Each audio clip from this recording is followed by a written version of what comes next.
Hello and welcome back to the Game Bet Match podcast. I'm your host, Manny Friedman, along with my co-host. Brad Sloan. Back in the Back in the house. house. Hey! Back in the I had to house. beat you to it this time. I was too excited.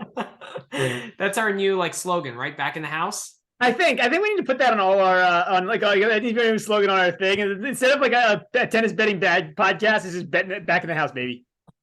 All right, sweet. So we finished off the last pod with a technical glitch. So there's a little bit more futures talk that we kind of want to get into. So I was looking at the lines today, and I really liked the Alcaraz Fritz future exact final at 28-1. I think that there's good value there, and I also like the Alcaraz Tsitsipas exact final at plus 850. And also the Tsitsipas to win the title, I think it went up from plus 850 to plus 1,000.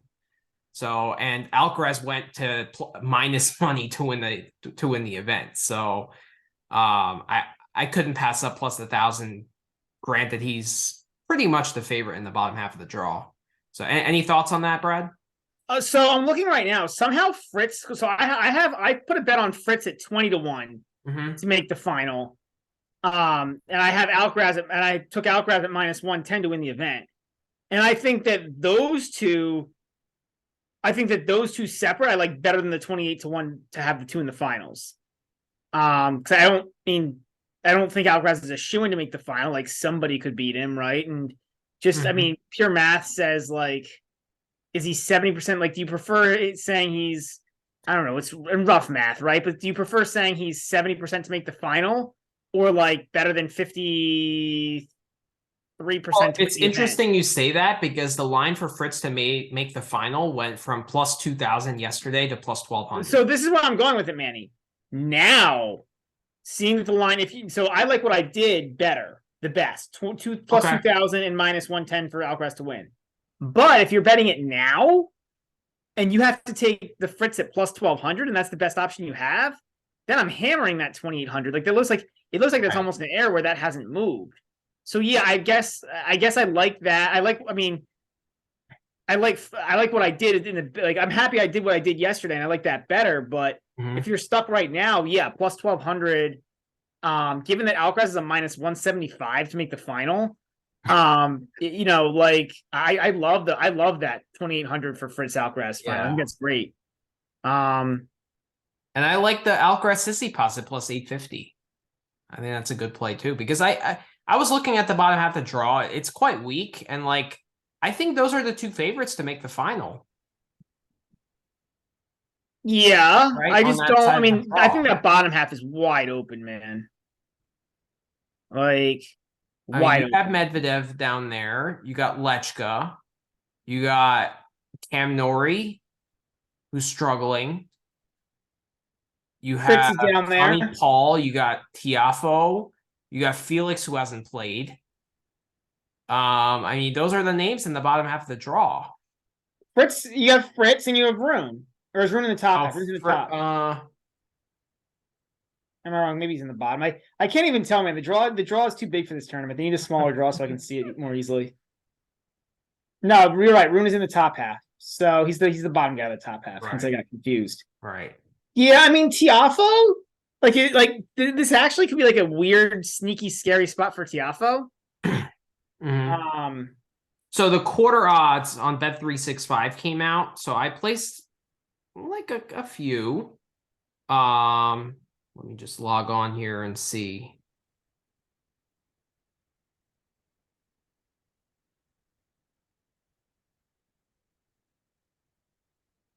There are a few that I liked. I'm staying away from quarter one just because Alcaraz, I think, is a minus 250 to win the quarter. Yeah, but who's going to beat him? Just who's going to beat him in that quarter, exactly. So if you parlay the quarter winners together, I think it's good to add him just as an odds boost. Fine. But otherwise, so I liked Medvedev is a plus 240 to win his quarter on the bottom half. I don't necessarily really like that, but if he gets past Lechka. Oh, I don't like that at all. I think his draw is actually really tough here. Yeah, we have to play Murray or Like Murray's a Batshuayi. real opponent. Like Murray's gonna at least compete, right? Like he's not gonna lay down. Lechka's down That's there. just tough.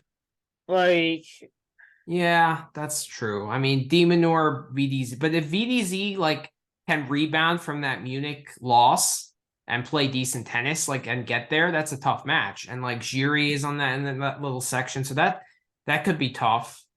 and then Fritz, it would be And his Fritz, quarterfinal yeah, opponent. okay, yeah, I don't like that. Yeah, I don't like that either. Plus 240, not good enough. What is Fritz to win that quarter? Fritz to win that quarter is plus 500. I mean, to me, that looks better. Like, do we really think Kecmanovic? I mean, so his section, O'Connell, Krajinovic. I don't Well, see we how don't like Kecmanovic here, right? Because we said he needs a slow court. Yeah, I don't like Kecmanovic here. Shapo's always scary, but he'll probably play himself out before that. I mean, I just don't see I don't see who beats him until he makes the quarters, and then obviously honestly, I actually think O'Connell might be his toughest match up to the quarterfinal. Granted, that's his first match here, not used to the conditions. I think that's a trouble. Yeah, probably. And Fritz also starts tournaments slow, right? That's kind of his MO. Yeah. I mean, I get why you say. I don't know if he starts tournaments slow or he just plays down to this. Like, that's the scary thing with Fritz. He plays to the level of his competition. Right. He's getting better at it, but he still way too often plays to the level of his competition. Yeah. So Fritz at plus 500. Do you like FAA at plus 550 to win? No. I mean, like, we have no idea. FAA could show up and be like 200 pounds overweight. We haven't seen him play in like 3 months. I can guarantee you he's not 200 pounds overweight. I don't think he's eating many of these. What? I don't think he's eating many of these. I think he's we don't know, right? I mean, like, no, I mean, I shouldn't have taken it. I didn't mean to take a shot at FA's training. I'm just saying we haven't seen him in a while. Right. Okay, but I'm just saying, like, these are conditions that can actually suit him on a clay court. I don't disagree. Like, it's just because he has had. I mean, when's the last time he played? When's the last time he played, like, Rotterdam or something? No, Rotterdam was in February. Last time he played was Miami. He played Miami? Yeah, and he lost to Cerundolo. That's right. You're right. I remember this now. Yeah, I mean, you're right. He played Indy. I forgot he played Indy West Miami. I mean, that still is a month layoff. Hasn't played on clay in a year. Like, I mean, yeah, this is a faster clay, but you still have the clay movement. Like, another guy who plays the level of his competition quite a bit. Mm-hmm. Like, 550 to me is not anywhere near good enough. So do you prefer Tiafoe here at plus 900 to win the quarter? I think so, yeah. I mean, like, at least Tiafoe, I know Tiafoe lost to Rusavorn in Barcelona, but at least he showed up. At least he's been in Europe for the past week. I don't think it's actually terrible that he lost that first match either. And I think these conditions play really well for Tiafoe. It's also like it should be a pretty energetic crowd, so that should help him. Like, I think there's a lot of things here pointing in Tiafoe's direction, and like I haven't heard much talk about him here, but I think he's a legitimate player in here. Like Houston's kind of similar to this tournament in that it's a little bit faster clay. And he's no altitude though. There's no altitude, but it's a little bit. But like, I don't like his draw. Like, he could lose to Etch, then he has Cerundolo. You know what? Yeah, you're right. And then Shelton and FAA. I like Tiafoe, but I don't like his draw. You're right. Plus 900 is pretty good, but no, but the draw, I don't like the draw. You got me. You win. The draw is so rough. Like, he's got Etch, probably Cerundolo, maybe FAA if he gets there. If not, like, but I don't like any. I mean, yeah, I'm not on that. It's plus 900, but okay. I mean, so you think the only one to win that quarter you would place a futures on is Tsitsipas at plus 162? Plus 162 is not great either. Like, I think it might be a scaleway quarter. Like it might be a stay away quarter. Like Tsitsipas who's not terrible. Like I mean, he'll get to the round of. Honestly, he really should get to the quarters, or at least the round of 16. Team, Baez. I mean, that's not a strong draw. Team, probably Baez or your own. Like, I still think Borges wins that, but whoever it is, he should get through that. Tommy Paul or Evans, like I think the altitude doesn't help those guys at all. I think actually Yari is probably the toughest opponent for Tsitsipas. yeah, Yari probably. We saw what happened a couple weeks ago. He smacked Yari. I mean, he smacked Yari.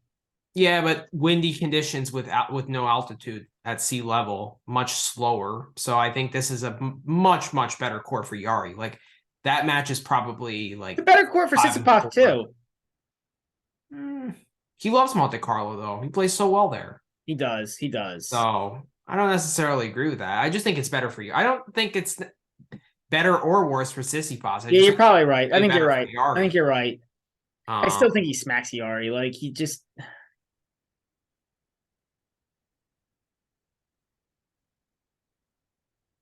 But I like FAA's draw. Like we're fading Lajovic here, which Klaus pointed out that he's gonna kind of ride this wave of confidence. I don't see it.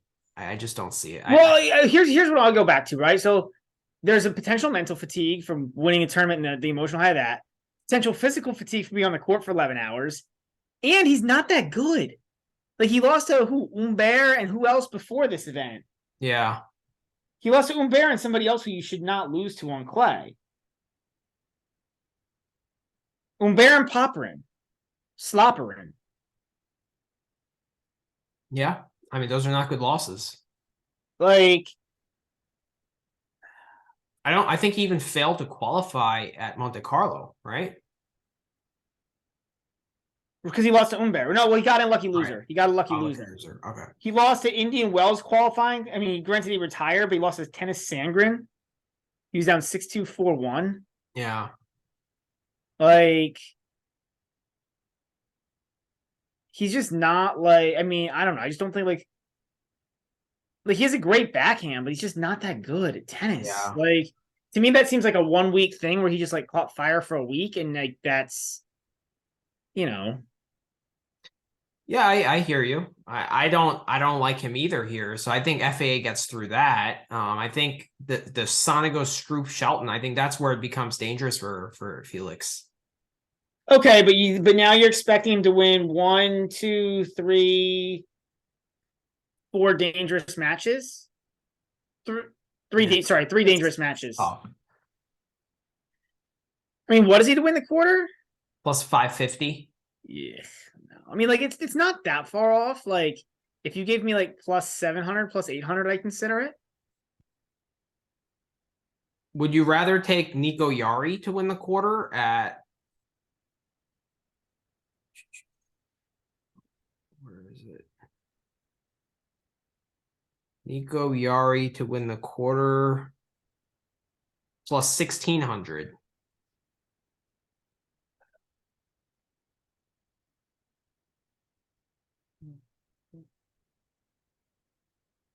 No, because so at some point he's probably got to beat Tsitsipas and somebody like pick between FAA, Tiafoe, Cerundolo, Sonego, some like good player. Yeah, but that's right. But that's a match where tie breaks are going to come into play, and it's going to be, it's going to be hard to break Yari's serve in this altitude. I think Tsitsipas is the danger match, but I would give him a puncher's chance against anyone in that top section of that quarter. So what would what odds would you put on it? What odds would you need to take Yari money line against FAA? Yeah, I would take that at plus 175. I mean, and what do you think he's against Tsitsipas? I think he's like plus 300 against the Tsitsipas. Not in these conditions. I would give it plus 250. I mean, it's pretty close. I probably would take that because of these conditions. I mean, has Because, he already like, done here? How has he already done here in the past? I'm just not like Yari just hasn't been that good since the Golden Swing. Now it's going to be hot this week. It's supposed to be in like the high 80s. It's a hotter tournament, which I think also plays well for Yari. Like I do agree with the conditions take here. It's just like I don't know. So here's Yari since he came over to Europe / Africa. Lost to Vavasori and Marrakech, fine. He's coming over from Santiago. I get that. He did beat Coric and Popperin in Monte Carlo, but neither of those are really great wins. No. Got beat down by Tsitsipas. I know it was 3 and 4, but he got beat down. He goes to Barcelona, beats Trungeliti, and loses, and then gets beat by Kachanov. Like, not any bad losses, but like, and I get it. Like, but we've said it before. This clay court is unlike any other. Yeah, so I guess then you got to look and see how he's done in the past year. Which I mean, I got to look this up because I have no idea. I don't know if he's played it that many times. He's played it once, 19. And I don't even know if it was, but that might have been back when it was green clay. He lost to Marius Copil. Yeah, I also think he's a different player now. It's 4 years. It's pre-pandemic. Oh, I mean, I don't know, man. Like he was actually a higher rank back then. That's fair. That's fair. Like I don't know, man. Like it's what is it to win the quarter? 13-1, 16-1, 16-1. Yeah, I mean, I guess the problem is like I guess it depends on how you value the two matches I talked about. Because like I've got it more at like plus 300 against Tsitsipas than 250. Okay. And I've got it more at like plus 200 versus the plus 175 you said. So like we're actually not that far off, but that little bit swings me pretty far away because that means assuming he makes the round of 16, I've got him at 12-1. So is there a 3 out of 4 chance he wins 3 matches? No. The reason why I give him a puncher's chance is because those two guys we mentioned, FAA and Tsitsipas, they struggle on return. That's the weakest part of their games, especially FAA. Right? So if it's hot, if it's altitude, like they're going to struggle returning his serve. There's no doubt about it. There's no doubt. And if he's playing well, he has a puncher's chance. So I'm not saying I would pick them to win, but I would hit that money line at plus 200 for, against FAA and plus 300 against Tsitsipas. I would hit that. So you're saying he's like 1 out of 10 then? I mean, just multiply like 1 out of 4 times 1 out of 3 is 1 out of 12. So you're saying like he's 1 out of 10. I mean, because maybe it's a little better. Maybe you're a little more confident. He's like 1 out of 10, assuming he gets the round of 16. I mean, the flip side of it is he could lose to Saful in first round. He shouldn't. He should be a favorite there. I hope I haven't seen the line yet. I'm hoping he's a favorite. Well, I like that little section for him because, like, I don't think the conditions are good for Tommy Paul or Dan Evans. I agree, but like, and I probably have. I actually can see the argument for saying Yari's a favorite against Tommy Paul and Dan Evans. But is he like minus 200 against both those guys? I don't think so. That's a stretch.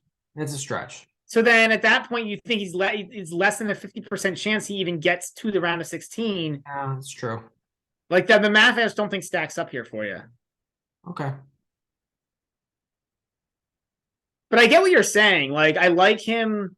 I just think I still think the books are overvaluing him. Right? If this tournament was in like if we were talking about Rome right now, Yari would not even be in the discussion. Like I wouldn't even. I get it. I get like, and that's why I don't like the take of like Yari is a sneaky play. Fine, right? Like, but the plus 6, just the price here is terrible. Yeah. Like it looks shiny at 16-1. But like your rollover of like just betting him every money line that he wins, like you do that, and you're gonna get like half of that money anyways. Well, so if you look at this quarter, who do you think has the best value? I think like we think Tsitsipas wins the quarter, but Tsitsipas is plus 162, FAA is plus 550, Cerundolo is plus 800. Tiafoe's plus 900.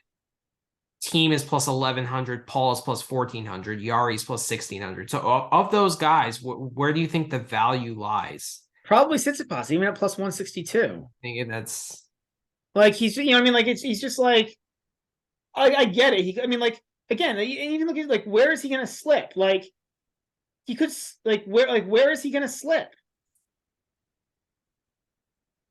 He's not gonna slip against Team or Edmund.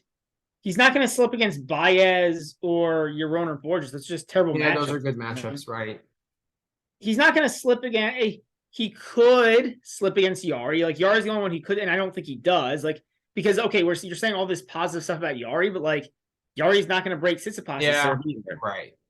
Right. So like Tsitsipas, I mean, like he just needs to do with what he did to him in Monte Carlo, break him once each set, and the match is over. So like. And I actually think Yari, like I said, I think Yari is the second. I think Yari is the second best. Like I like Yari better than Paul. I like Yari better than.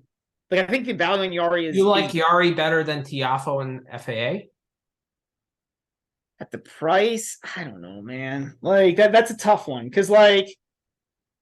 But you prefer Tiafoe plus 900 than FAA at plus 5. Oh, by far. But I don't like Tiafoe's draw. Like if Tiafoe had a better early round draw. So that makes me saying it's like, and that's why I think the only play is Tsitsipas. If you're gonna play it, I'm probably gonna stay away completely. But like I think the only play is Tsitsipas because everybody else is a major red flag. Maybe Tiafoe, even with the top draw, it's plus 900. I mean, I guess he should beat Etch, right? We saw Tiafoe versus Etch, and like, but that was completely that was a weird tournament too. They were playing twice. It's a weird day, back to backs. Yeah, I mean, yeah. But we did see Tiafoe versus Etch. I don't think this is a good but Tiafoe was the better player by far. What? I don't think this is a good tournament for Etch because like he could get broken a lot. Yeah, I agree. You know? Like his serve is not it's good, but it's not like I mean, Tiafoe's draw isn't terrible. Like it's not great just because Etch is like he's a tougher first round opponent than like half the guys here. What? Swindlow is pretty tough on clay. Yeah, but again, like here. Yeah, because his serve is not big. Like nothing plays up for Cerundolo here. Like I think there's a lot of courses. I think for Cerundolo would almost like this is probably in the worst half of like the only place would probably be worse for Cerundolo to play Tiafoe than here would be Wimbledon. No, I mean really, like I think Cerundolo would rather play Tiafoe on a hard court than here. Probably true. All right, I'm gonna play that two ways. I'm gonna do I want to do a quarter parlay, so I'm gonna put Tsitsipas in that parlay, and I'm gonna do Tiafoe as a single bet. That's what I'm gonna do. I don't hate that. So I don't hate it. If we go to the second quarter now, I think this is a very, very interesting quarter. Where did it start? Okay, so I'm gonna go back and talk about the two guys who I put in the finals then, right? Hurkacz and Fokina are the picks here in my mind. And they're the value and like so Fokina to win the quarter is plus 850, and Hurkacz to win the quarter is plus 550. Ooh, those prices have really come down, really tanked out. Ugh. Yeah, but they would play in the round of 16 if they meet. That's probably a good thing. So one of them is going to be out, and then in the quarters they would play either Rude, Musetti, Griekspoor, who I think is actually live here. What is Griekspoor to win the quarter? Griekspoor to win the quarter is plus 1,600. That, to me, is way more interesting than Yari. He plays the winner of Kokkinakis or Munar first round. That's kind of a scary match either way, actually. He should win that. Kokkinakis is scarier. I mean, we'll talk about it. I agreed with match point 9 on Kokkinakis there. Ooh, I don't. So that'll be a good. That's one okay. That's a good discussion. Yeah. Okay. Yeah. Carreno Busta, we have no idea what's going to turn up there. I don't like Musetti on these courts too much. I actually think Hanfman, that could be a danger match for Musetti. Hubie. I think it's all Hubie and ADF. I think those are the only two plays here, to be honest. I mean, why not Griekspoor 16? Like, I don't know, man. I mean, he's got to you got to get four wins. Is there anybody there? Like, I actually think he's a favorite against. Like, I would pick him over Rude straight money line here. And you're probably going to get plus money on that, right? You know what? You probably just play the money lines here. Like, it's another situation where like that's the problem. Like some of these future bets, like it's just like you'll make like if you just play the money lines all the time, you'll probably just make like a decent amount of money anyways, and then you still make out if he wins one of the two. So Holger Rune is plus 300 to win this quarter. So you're getting I don't like that. Just because of how much tennis he's played. Yeah, just a lot of tennis and a guy and like and we have a shoulder and an ankle. Yeah. And that's 4 days ago. Now, granted, he gets a few more days off, and like neither one seemed terrible, but like you don't know, especially shoulders. Shoulders scare me, man.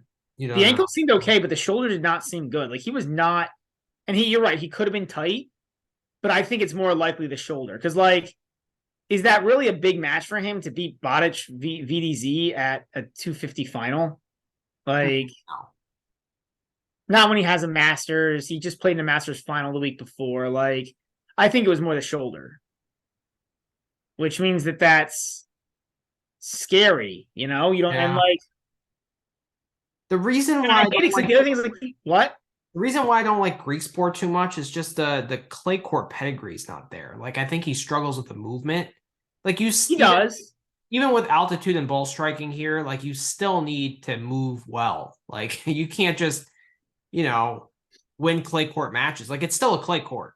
Yeah, you're probably right. I just look at that section and like, ooh. I think it's Hubie or ADF all the way. Yeah, I think you're right. I prefer ADF slightly at plus 850 because I think that's a pick 'em. If they play in the round of 16, that's a pick 'em. I agree, but Fokina has to beat Rune to get there. That's the difference. True. And like we're talking about why we don't like Rune. Yeah, right. But we don't know that he's hurt. He could be fine. Like we don't know. True. So you think it's safe? It's probably safer to put Hubie in that parlay, right? In the quarter parlay. Yeah, I would do that. And do ADF as a single. I guess if you want to. Yeah. And then the fourth quarter, you got Medvedev at plus 240, Nori at plus 600, Fritz at plus 500, Lechka at plus 850, Shapo plus 900, Demonor plus 1,000. This is the weakest quarter in my opinion. The only pick here in my mind is Fritz. Is the only guy who can take here. Yeah. Now I don't know if I like that, man. 5 isn't nearly as good. Like plus 500? Yeah, isn't really that great on him anymore. Like, but his draw just is. He really should like just hammer all the guys in that draw, man.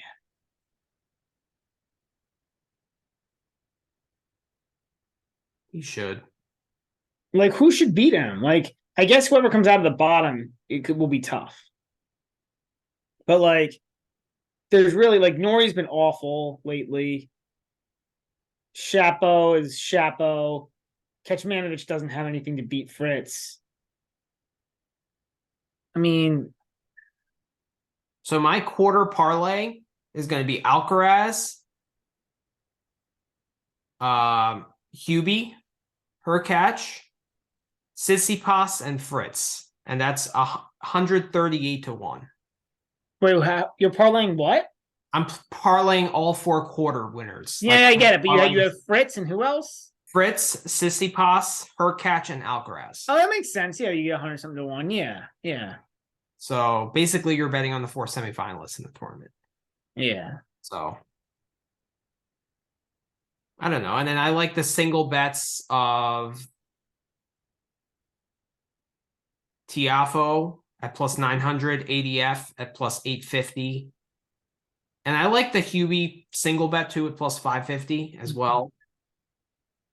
And yeah, that's about it. So all right. So that does it for futures. And then you have Fritz to win the title, right? Or is that to make I have Fritz to make the final. Plus I have that too. At 20 to 1, which is amazing because I got that last night. I've got to make the final at 40-1. Yeah, and I've got Hubie at 25 to make the final. I have Hubie to win the event at plus 5,000. Yeah. So, all right. So we're big Hubie Hurkacz fans this week. We're big on Hubie. Well, on ADF also. Right. Yeah.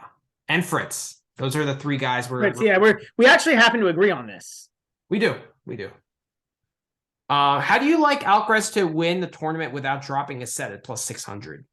I was gonna ask you the same question. No man, like he's like I don't know, like he has to be playing really well for that to have to come through. He did it in Indian Wells, and I think arguably this court actually suits him better. It's also in his home country. Home country. Defending champion. Did he lose a set in Barcelona? No. So he's won 2 of his 3 titles this year without dropping a set. And in Miami, he only dropped sets to Sinner. Yeah. And if you look at his draw here, how does he lose a set to any one of those guys? I actually think the only one that could take a set off of him is Korda if he's playing like his absolute best. You're not going to agree, but like, I think Zverev could. If Zverev gets there. At least Zverev has not been good lately, but like, Zverev, I mean, he beat him in Roland Garros last year. That was peak Zverev. And if you remember, like the first 2 sets, Alcaraz was way below par. He was making a ton of errors. It's not, and those sets were still relatively close. Yeah, but you're saying, I'm not saying like Zverev will take a set. I'm saying who could, right? Like, because I agree with you. I don't think Rusevoy or Humbert are taking a set off of Alcaraz. I mean, Dimitrov's always scary, right? Like he's so talented. Like Dimitrov, I guess, could if he's playing peak Dimitrov. See it. And then Rublev is tired. Kachanov, he'll eat for breakfast. That will be like 1 and 2. What about Wawrinka? That's probably the toughest match, or Halis. But the fact that we're even talking about that, where those 2 guys would be the toughest in that quarter, like that just shows that like that's not the quarter. That's not. Then you get into that's like the 8th or whatever. Right. The other quarter is the Rude quarter. Rude. I mean, Greek Sport could take a set, maybe. Like, I don't think so, but like a chance. But like, yeah, but that's so deep in the tournament. That's in the semifinal where I'm trying to think. Let me think of something here for a second. I mean, I actually think Hubie. Because Hubie plays everyone tough with that serve. Yeah. And Holger. I don't know, man. It's really close. I don't think so. Because like, I mean, so if you just think about the lines, right? Like the way lines are set, like it's really hard to straight set guys. And like Alcaraz is pretty good at it, but it's hard to do. I mean, so when Rublev played Damer Zoomer, who's not even a tour level player in the semis in Banja Luka, he was only minus 300 to win in straight sets, which means the books thought there was a 1 out of 4 chance that Damer Zoomer would take a set off of Rublev. Like, it tells you how hard it is to straight set a guy, right? Like it's really hard. I mean, Alcaraz is pretty good at it, but it's hard to do. I agree, it's hard to do. I just think the last time Alcaraz lost a set was Sinner, and that was him playing out of his freaking mind. That Miami semifinal was insane. Sinner's but that's what it takes for someone to take a set off peak Alcaraz right now, and it's like, I don't see anyone reaching that level. I actually like it at plus 600. Like, more I think about it, I like it. Is that a better one? Is that a better bet than him to win the tournament? Yes. In my opinion. Because also, like, look at the sets that he loses. Right? They're always like 6-4, 7-5. Like it's never like you can't blow the guy out. Yeah, I hear you, but like, I mean, no Djokovic, no Nadal. But I mean, is this the best tournament Alcaraz? Is this the best tennis Alcaraz is playing of his life? I think probably. Because it's just like Perhaps Miami of 22 was slightly better. You know, but he lost a set to Kecmanovic there. that's true. That's Like true. Kecmanovic's playing well, but like I mean, man, it's tough. Like But just look so at the March, sets he's losing. 6-7 to Fonini, 6-7 to Yari, 7-5 yeah, to I get it. Djokovic. Like it's probably like he's not going to get blown out, but like you're betting that he's not going to lose a set. Like the fact that he's playing close sets, right? Anytime he plays a close set, you need him to win that set. You have no room for error.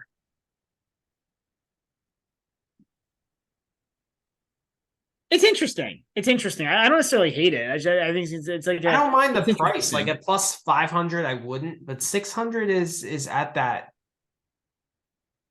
threshold where I'm considering it.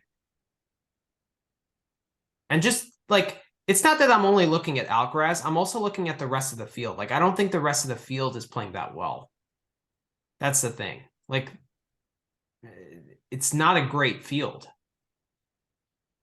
And Well, then either that or they're all tired, right? Like I think that's kind of where he got lucky. yeah, well, Rune and Rublev are tired. I mean, they're two of the top six, right? There's no Sinner here. There's no Djokovic. There's no Nadal. Um, you know, Fritz, who we like, is on the other side of the draw. Medvedev sucks on like. I don't think this is a good court for Medvedev. The serve will play better for Medvedev. Serve, but his like ground stroke game, it's not good. Serve and push might work here. Not against Alcaraz. Yeah. Yeah, Rude is a shell of himself. I mean, this is not a strong field. FAA, we have no idea what's going to turn up with him. Like, just looking at the guys, like Tsitsipas, we just saw, right, against Alcaraz. He's so far away. So I'm just like, not just looking at Alcaraz's level. I'm looking at all the other guys. Like, it's weak. Like, it's a weak tournament. That's just how I kind of view it. And that's why I like the price. It's not so much about Alcaraz. It's more about the other guys. So I'm going to hit Yeah, that. I mean, I look, we talked about it. I can't argue with like the fact that like there isn't another competitor who's playing well who's gonna like beat him, right? And so I hear you on that. It's just like It's like if you compare the tournament in Madrid last year to this year where we had Nadal and Djokovic and, you know, like Zverev playing really well, Tsitsipas playing, I think, better than he was. He was playing better last year than he was this year. Like the tournament was so much deeper and better last year. the top guys just aren't playing very well. Yeah. Or the guys that are playing well played last week for some reason. Right. Right. So I like it. But all right, let's get into first round matches. Round one, all right. All right. So let's start with Emilio Nava and Gregoire Barrera. I guess I could share the screen. Yeah.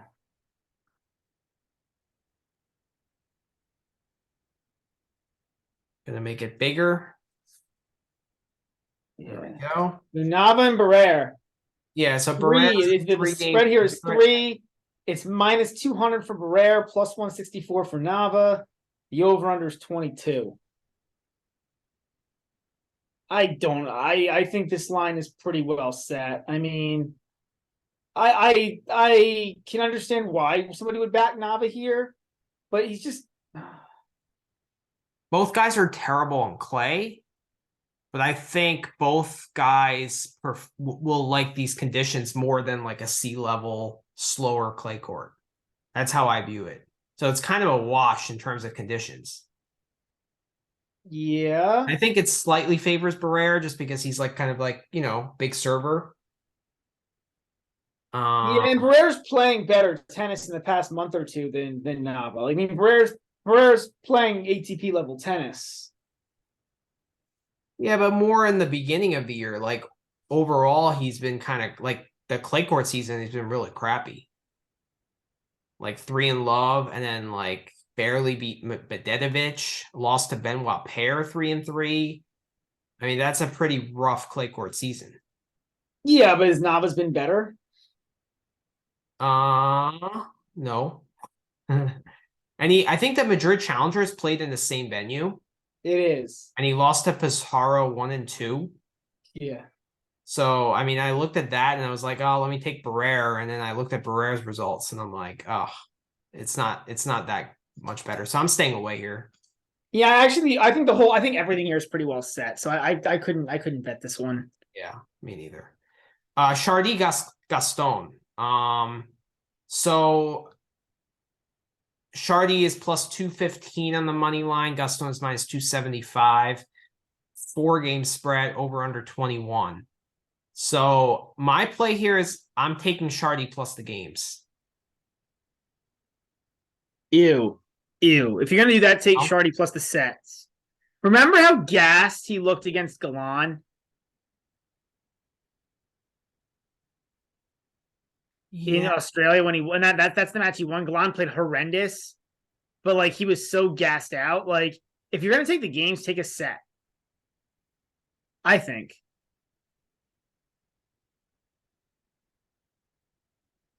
I think you could I think the 4 games you could have Chardy win the first set and then just fall apart like midway through the second set and get backdoor covered. But do you really trust Gaston to have a backdoor cover? If Chardy can't move, I trust anybody. I even trust Galan. It's just that Galan didn't come through that particular instance.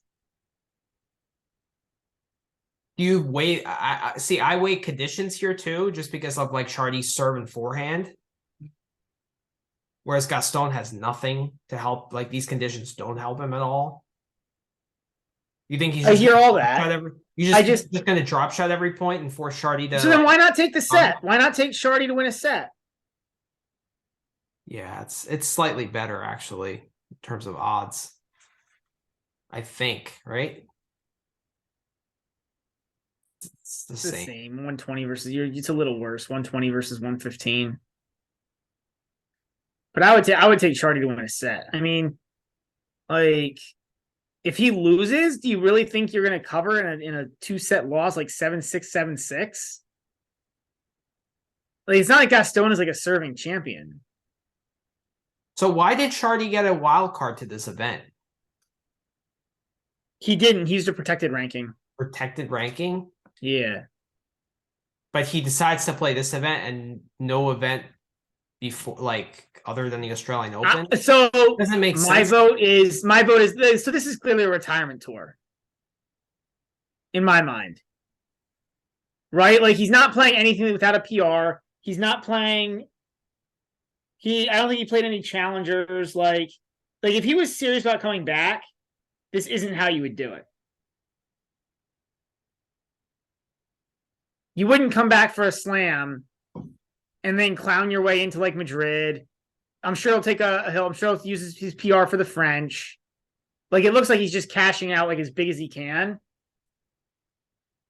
Because I think you get like 8 or 9 to use in a span of 12 months or something is the rule. So like, if you were going to pick 8 events, you might pick this as one of your 8 events. Okay. Which again, if this is a retirement tour, like he did come out and beat Galan in the first round of Australia. Like, so it shows you that he like wants to play tennis. Yeah, I just think the conditions suit him here. Like his big serve and forehand are gonna. I'm not even saying you're wrong. Like I think, like I just don't know why you would take the games instead of taking a set. I actually hit what I hit already is plus 4.5 at minus 135. The line actually moved in Chardy's favor. Yeah, there's been a lot of movement here in Chardy. I think you even got I think it was even further down than that. It might have been close to 5, like right when it came out. The market's really reset this. And I saw quite a few people on Twitter actually hit Chardy on the money line here. I don't have enough guts to do that. I don't trust that Chardy can make it through 2 sets. Which is why if you're gonna play, actually, if you're gonna play something here, play the first set money line at plus 170. Interesting. First set money line. I like that. Chardy's well rested. He sure is. Is that your play here? Are you playing Chardy on the first set money line? No. No. Do you have any play here? No. No. I mean, I'm actually tempted to go Gaston money line at minus 275. Really? Oh. I just don't like. Do you think Chardy can make it through 2 sets? Like I have this burning image in my head of him gassing out against Galan. That was 3 out of 5 sets too. You got to keep that in mind. Yeah, but it was 1-6, 7-5, 6-1. It was like 30 games in that he gassed out. I mean, I don't think he can make it through 3 sets. Like, he can probably get through 2, but then like if I get Gaston to win a set at minus 275, I think I like that. Like, can Chardy win in 3 sets? Yeah. Like, I don't think Chardy can win in 3. So now the question we're asking is like, can Chardy win in should Gaston be minus 275 to take a set, or even minus like take it down a little bit? Should he be minus 200 or minus 250 to take a set? Or sorry, take it up a little bit, like minus 300, whatever, minus 300, minus 350 to take a set? Probably. Like, usually these comeback tours don't fare so well. No, they don't. I actually like that first set money line for Chardy at plus 170. You know what? I might play both. I might play. So yeah, do a Gaston 2-1. Oh no, but you think Chardy wins the first set, so can I play the LWW here at like plus 600 or something? There's some books that have that. I don't think Bovada doesn't for this match. It's not a big enough match. No, I mean I might just be even more conservative here and play the Gaston money line and the Chardy first set line. And I could win both, right? If I do hit my LWW, I win 2 units. If Chardy wins the first set, I get 0.7 units, and otherwise it's bad. Otherwise it's bad. No, but I guess on the flip side, right? Like, is Chardy ever coming back from a set down here? No, absolutely not. So if you're playing that, that's the way to play it. So I'm basically never losing more than like 0.7 units. So like, FanDuel offers it. Gaston to lose the first set and win the match is plus 510. Wow, surprised it's that low.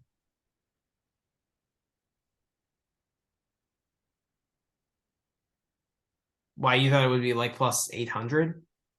It's like 700 or something. But I mean, Gaston 2-1 is only plus 195.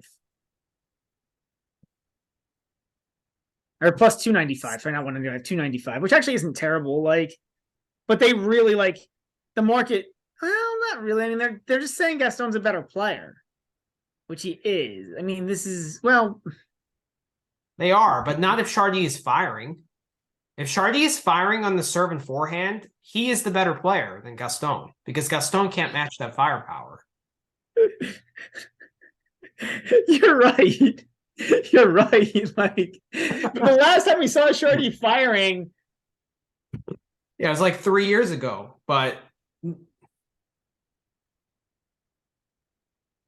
mean, the last time we saw Chardy firing was in Tokyo. Yeah, I'm playing the first set money line for Chardy, and I'm playing the plus 4.5. That's how I'm playing this. I hear you with the set. but I think Shardy can keep the first 2 sets close just with his serve and forehand. And it's the conditions. It's going to be hot. It's early in the day. Well, but all that is says the same thing about him winning a set, right? Like, I'm not saying you're wrong to take Shardy some way. I just way prefer taking him to win a set. Okay. Yeah. Yeah, I already placed a 4.5, and unfortunately that book is not letting me cash out. So yeah, I think then I would just stick with your 4.5. There's no reason to like over unit here, but yeah. All right, next match. Oh, one of our favorite 12.5 guys when he's playing well is Ramos Vinolas against Ivashka. So I'm thinking of going the other way here. Ivashka over 12.5 is at -115. Interesting. And like, I think this is a close match. The book tells me it's a close match. I think it's a close match.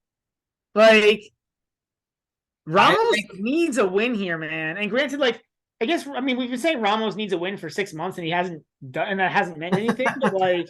But home country, I think that should give him a slight boost. Because that meant so much against Emilio Gomez in Barcelona. That's a good point. That's a good point. Like, he's been so bad. I mean, he's got 7 losses in a row, and like none of them are matches in my mind that he should have lost. Yeah, it's bad. Do you like the 3-set line here? He does play a lot of 3-setters. What is it? Plus 140 or something? It's not amazing. Plus 140. Because I think last time I checked, Ivashka does play a lot of 3-setters as well. He's kind of in between. I thought about it. Yeah. I mean, that's my play here. I think like I like the over 12.5 for Ivashka too. Do you think ARV is playing well enough where he can get to 5 games in a set? Or is he going to continue his trend of just keeping every match close and then choking at the end? Yeah, I mean, here's the problem, right? Like European clay, and I'm just saying just for the past month, but like I think the surface is worse for him than the red clay is. He lost to Rodionov, didn't get to 12.5. Lost to Struff, didn't sniff 12.5. Lost to Gomez, didn't get to 12.5. Yeah, the thing is he can blow a set. Or he did get 12.5 against Ramos. Or against Gomez. Like he's playing when he's playing well, he's a perfect 12.5 guy. But now that he's playing shitty, he can't some sets he can't even get to 2 games or 3 games. He's playing so bad. Right, but he's like still battling. Like, he's lost he lost all 4. He lost his 3 matches on European clay. But against Rodionov and Gomez, he did get to 3 sets. Granted, those are both challenger level guys. Yeah. It's so bad. You might actually have to stay away as much as that sucks. So Ivashka to lose the first set and win the match is plus 540. Yeah. It's like, Ramos been so bad. Yeah. And it's not even choking. He's just like not good. Like Ramos used to at least beat these challenger level guys, you know? He used to. Yeah. I know. I still like because I don't like have much faith in Ivashka either. Like Ivashka's not that good. I know. So that's why I'm playing the 2.5 set line. I think that home crowd might squeeze a set out of Ramos, but it did against Emilio Gomez in Barcelona. Against a challenge level player in Barcelona. He just lost 2.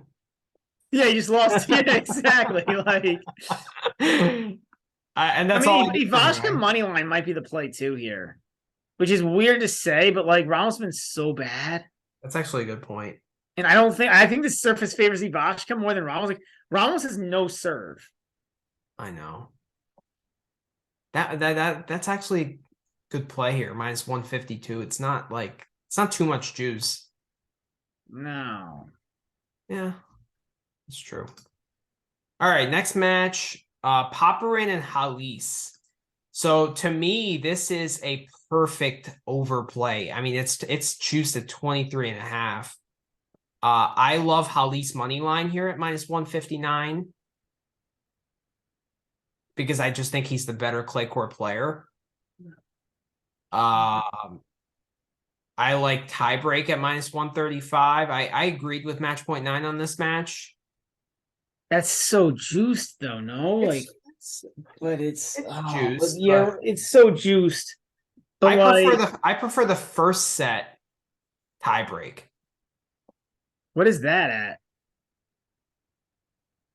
Uh, does Bovada have that? They do. It's at the very bottom. Oh yeah, +260.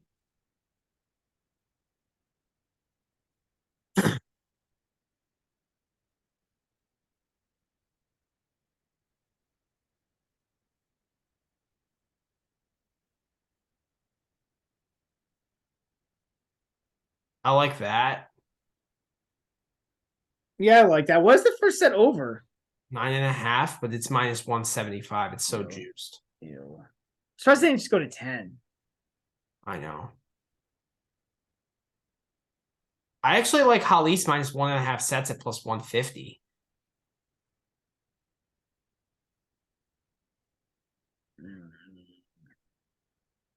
But that's a little bit risky. Granted, we think that the first set goes long. Like, I think it's going to be tight sets. Yeah. Here. So that's a Yeah. little bit risky here. Actually, my favorite play is just Halis money line on this match. And I actually think you could do a Halis Ivashka parlay.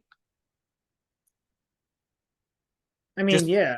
Just parlay those two matches and you get +170. Yeah. I mean, Papirin beat Greekspor. I mean, I don't know, man.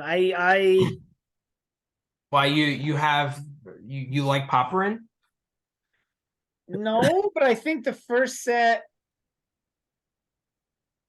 No, that one's awful. Yeah, Popperin is.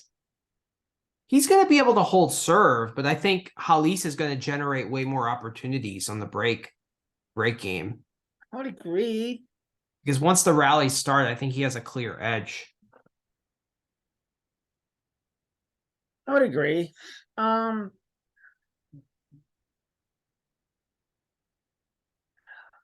like -160 is actually quite a bit of juice there for a match that is likely to have a lot of close sets. I think I like the type, like the first set tiebreak play seems pretty good. The tiebreak first set play seems pretty good. Like,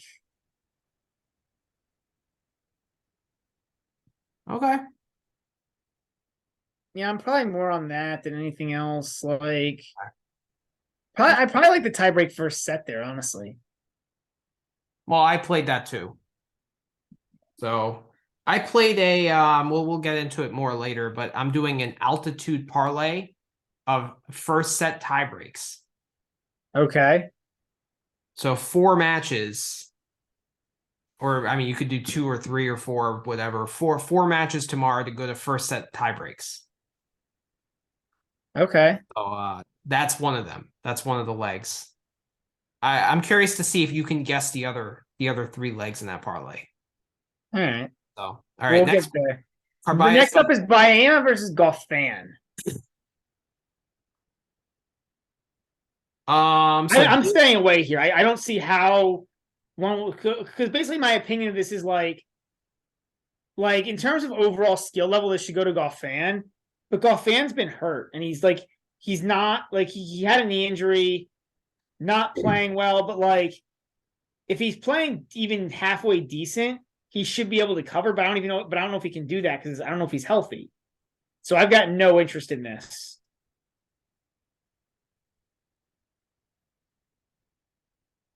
do you think? But don't you think RCB is overvalued here? I don't. Like how much Maybe stock like do you put I in? probably agree with you, but like Golfan might be hurt. He just lost a set to Lopez. And what did he do in the match after that? He choked 5-1 against Nishioka, who's been terrible also.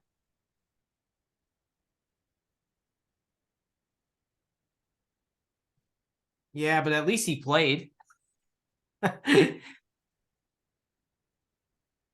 Yeah, but Schwartzman 4-2 is not good.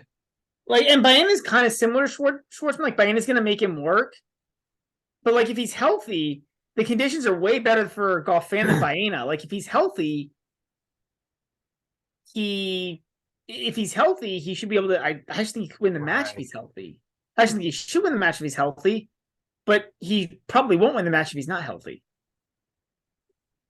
I think you're So right, I Brad. what? I think you're right. This is a stay away. I was leaning GoFan money line, but the fact that he's not healthy, you're probably right. Next up is Molchan against Yibing Wu. So I like. Well, let's go over the line. It's minus 290 for Molchan, minus 4. Over under 21. Yeah. I like Molchan in straights here at minus 115. I mean, I don't think that's a bad play. I just think he's so much better on clay than Yibing Wu. Yeah, I don't think Yibing's figured out how to move on clay yet. No, he hasn't. And then he's another guy who like can get injured a lot, right? Like, yeah, I also think that Molchan, like those loopy forehands in altitude, are gonna like be problematic for Yibing Wu, who's not such a tall guy. I think they're going to be problematic anywhere. I don't even think it's like an altitude thing. It's just like it's like a bad matchup for Yibing. And Molchan showed a little sign of form, like he's been really bad, but like last week in Banja Luka, like he made semis, right? Lost to Rublev. Yeah, I also don't think slow courts favor Yibing. Like regardless of like and this is a faster court, so like it should help him a little bit, but it still is a clay. Like I think he'd prefer a fast hard court. Yeah.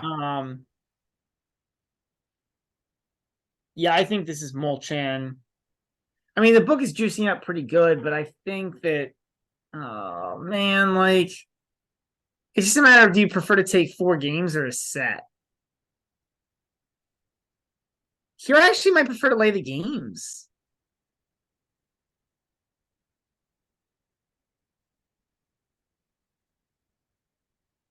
It's close. And pay the 5 cents to lay the games. Like,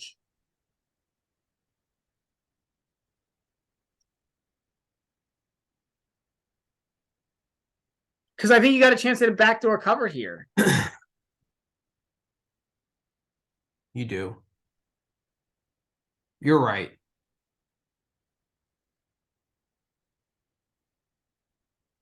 You like laying the games? Yeah, you're right. There's a chance of a backdoor cover here. So I like the games. All right, next matchup. Or Bublik and Galan. let me just place that bet. Yeah.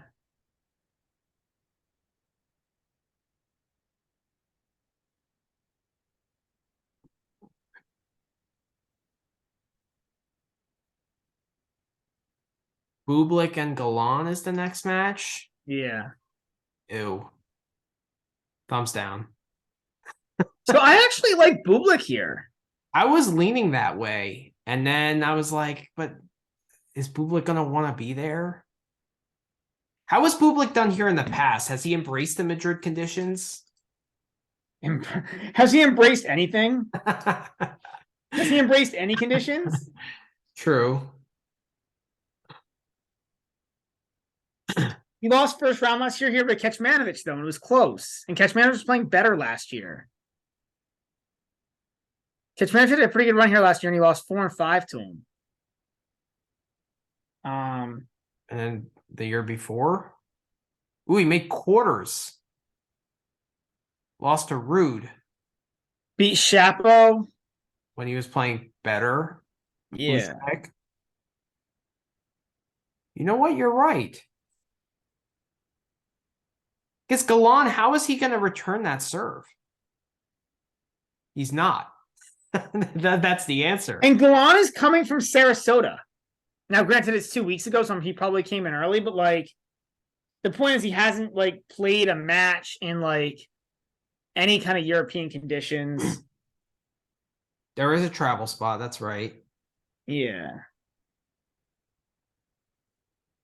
Like he was playing on clay, but was clay in America. I'm not sure if the Sarasota Challenger, what that looks like. Had some decent wins, but man, he's still glom. Like, Yeah, Bublik's just the better. Like Bublik's just the better tennis player. you're right. It also behoove him. I mean, and I don't. I doubt Bublik is thinking this way, but he might be. Like, it would behoove him to get a good result here, before the grass, because like he's not going to do well in Rome or Roland Garros, and then I'm guessing he got a bunch of his points last year on grass. Yeah. And so, well, he basically got his points Not like really. He gets his points when he feels like playing. but like, I don't know, man. Like he made a run. He made Newport finals last year, third round of Wimbledon. So yeah, he's got some points coming up to defend. Like it would behoove him to get a good result here before the grass. That way he doesn't have a ton of pressure on himself on the grass to keep his. I mean, this is a match he should win in his sleep, right? Just because he's just so much better. He's just a better player, like, and the conditions aren't that terrible for him. No, they're actually good. Yeah, so I agree with you. Bublik money line. right. I just can't believe we're betting Bublik. Like, I know. You know we're gonna lose, Manny. I can't. You know it's gonna be like 3-3, and Bublik's gonna like smash a bunch of rackets and not care. Like you know this was gonna happen because you bet him. Well, let's move on before we jinx it even more. Yeah. Next match is Juan Pablo Patino Samundio. I love that Bovada has that name. That's amazing. It's really Juan Pablo Varillas, but we'll take it. Yannick Hanfmann. Hanfmann. So my play here is Hanfmann minus 1.5 sets. I like these conditions for Yannick Hanfmann. Really? He's steamrolled through qualifying. All right.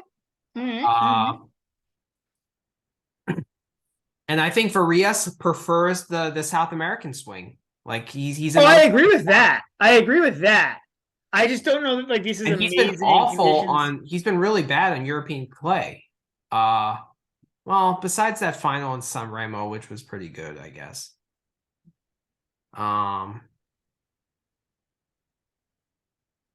Yeah, that's in Italy. So that was a good run, but like beat Gaston and Banja lost to Rublev pretty easily. Like Hanfmann is a respectable clay court player. And he destroyed Martyr and Cazot in qualifying, so he's used to these conditions. Played well in Houston. Like he's having a decent season. Hanfmann.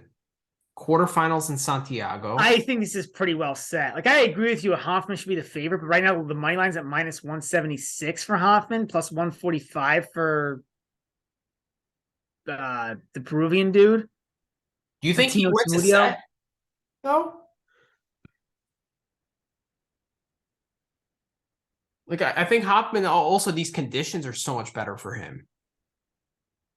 Bigger game, bigger serve. Yeah, but not huge. Like I agree, but I think you guys are pretty similar as far as tennis players. But I think the conditions here are better for Hanfmann. But I think that's why he's baked in as a favorite. And I think the books are pretty close here. Like I agree with you. Like gun to my head, I would take Hanfmann. But I just think there's like it's close. Like if this line was Hanfmann minus. Like if this was minus 2.5 at minus 105, if you flip the minus 125 and the minus 105 here, I'd be all over Hanfmann. Okay. But I think the book is close enough on this. Like I guess I think it should probably be like minus 185 on the money line and like plus 160. But like it's not far enough off for me to hit it. Okay. But I don't hate it if you want to hit it. If you want to, like, you like to hit a lot of lines, so at least you're hitting the right side of this, in my opinion. Okay, I just don't think Varillas is that far from like the challenger level players that Hoffman beat in qualifying. Like I don't think, and I think the conditions, like I think Varias actually will prefer the Rome conditions than these conditions. I agree. I agree with everything you're Oh. saying, but like it's just price. Like I don't love the. Okay, fair, Yeah, I don't hate it. Like I said, it's pretty close for me. close. Okay. Yeah. Next match is Maxime Cressy and Wawrinka. Wawrinka. So, I have a lot of plays here. This line actually moved. I'm glad I hit it at 3.5 as opposed to 2.5. But it's really 3, right? Because of the even money. So I like that. Do you have Cressy plus the games here? Yeah. Yeah, I don't hate that, man. This screams tie breaks. It screams tie breaks. Except I want to see how Cressy's done here. This is kind of a weird. I could see Cressy as being good here, and I can see him as not being good here. Well, I'd rather a guy who's hits like 4 double faults in a game, which he's prone to. That's the fear. A, that's the fear. B, like I'd rather have like an Isner style of big server than a Cressy style, right? Because Isner's got like that massive second serve that like he rarely doubles, and he rarely doubles. Whereas like, but I hope Cressy has like a good serving strategy where he can hit kick and come in off of that. You know? Does he ever do that? I swear the guy only ever hits flat serves. You might be right. Does he have a good enough kick serve to do that? You might be right. Last year he qualified and then lost to Dimitrov 2-6. That 2 is a little bit scary. The year before, he did beat Fusevitz. That's the only time he's ever played it. Was last year. He did beat Fusevitz.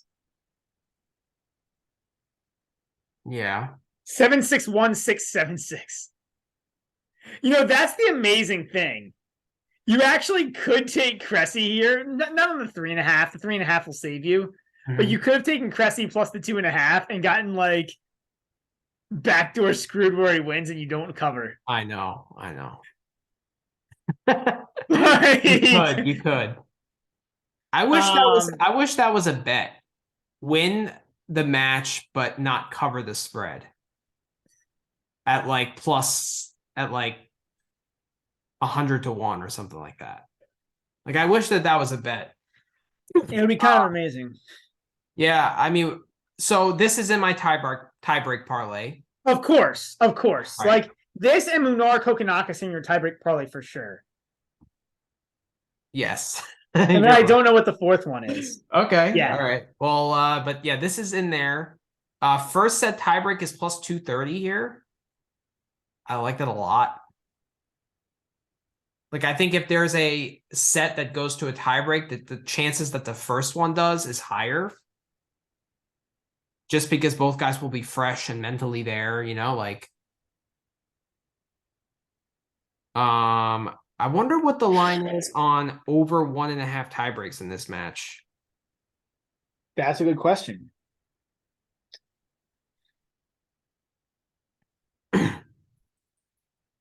Over 1.5 tiebreaks is plus 620. I like that a lot. 620 is really good, I think, here. The only problem with that is like, I mean, 7-6-7-6 is pretty unlikely, just in a match in general. Like, yeah, but if it goes through, I mean, that's why you're getting plus 620. But if there's a match to play that in, I feel like this is the one. I agree with you.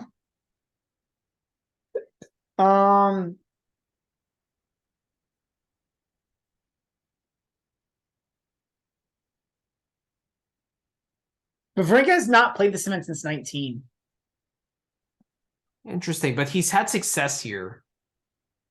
But this is a completely different tournament than it used to be too. It used to be on hard court, remember? Yeah, but it's been on clay since like 2010. But then it was on the green clay for a while. No, there was blue 1 year, and then everyone hated it. It was only 1 year on the green That flag. was 2012, and then everyone hated it, so they moved it back to red. So I don't think, yeah, I mean,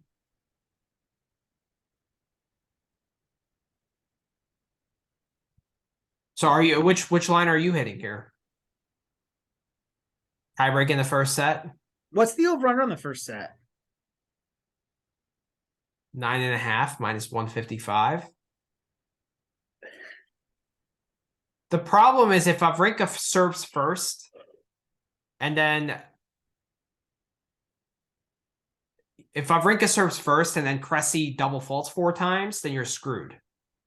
Because Cressy's not breaking back.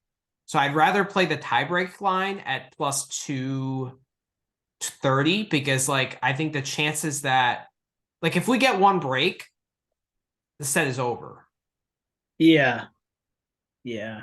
You know what I mean? And it depends on who's serving first, and you're at the mercy of that. Well, or you're just hoping, but you're also just hoping that there's no break, right? And it gets to 4-all, and then you're safe. Yeah, but what are the chances that you get a break from 4-all to 6-all? That's only 6 service holds. 4. 4. Right. So. Yeah, I don't know. Yeah, right. So I don't hate it. Like I'm probably gonna play. I think the over 23 is interesting here too, but probably not. Like, I don't know. Yeah. It's over in some way, shape, or form. But when's the last time Cressy played? Oh, he played Monte Carlo. He just yeah, he's just been losing everything. But this is different because these conditions are good for him. Better. So, yeah. Plus, Wawrinka is not that good of a returner. And Wawrinka chips a ton of returns. Right? That actually might be bad for Cressy. But does he ever, like, chip them really low and, like, with knifing them? It's kind of like floaty returns. Yeah, kind of right. And if he can get into net quick enough, like, I don't know. Like, it's going to be hard for Wawrinka to break him. So, all right, next match here is Benoit Paire and Matteo Arnaldi. How is this match in the main draw? This is I can't believe Paire qualified. I think he, like, came back, like, both of his opponents in qualifying choked badly. Usually it's him that chokes, but this time his opponents choked. Yeah. He beat Uchida and Pissarro. Pissaro's not a bad win. No. Arnaldi qualified also. He did, and he beat Arthur Fields and Misalik. Yeah. So I don't know, man. Like, I hate betting Benoit Paire. Like, I actually think he might be even worse to bet than Bublik. Oh, by far. Benoit Paire is probably one of the worst guys. By far. So I'm staying away here. I have no idea what's gonna turn up here. Because he's way more talented than Arnaldi. But if he's not mentally there and he's happy to just qualify, then, like, Arnaldi should win, but, like, the talent gap is big here, and Paire can serve him off the court. So it's like, I don't know. This is just such a stay away. Even for me, who plays a lot of. Yeah, I'm staying away here. Like, no. This is stay away. I mean, pure stay away. Next match here is Schwartzman and Grenier.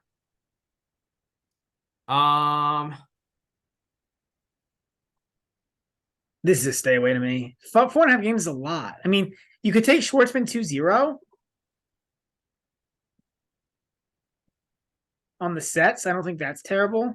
What about Grenier plus 4.5? Schwartzman's playing better recently. He has been playing better. Altitude? I don't. Has he done well in Madrid in the past? Has Grenier? No, I don't think Grenier has ever played. I'd be surprised if he played this event before. Oh yeah, I mean, I don't. Yeah.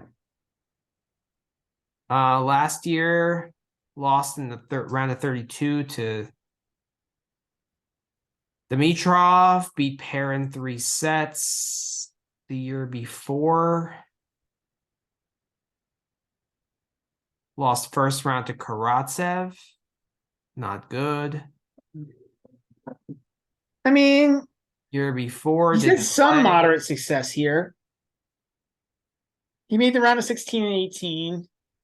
A lot of his losses are against tougher. Like, it's only 19 and 21 that were. I mean, it's not good. Yeah, I don't know, man. Shardy Like, 1 and 2. Like, I think these conditions are a struggle for him. yeah, but do you really believe in Hugo Grenier? No, but he should be able to cover 4.5. Really, Schwartzman breaks a lot. Like, he's gonna have to break Schwartzman a couple of. But it's not that hard to break Schwartzman. He's probably gonna have to break Schwartzman to cover.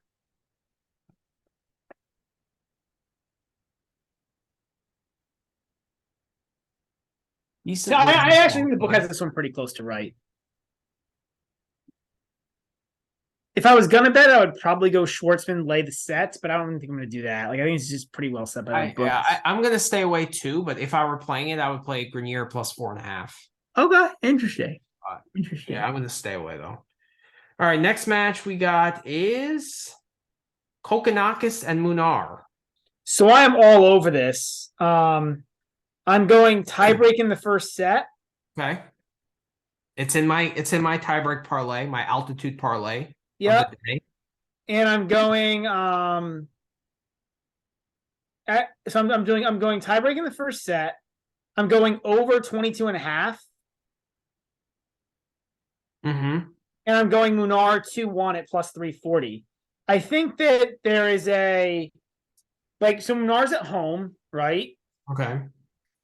I think there's a fitness advantage here in favor of Munar.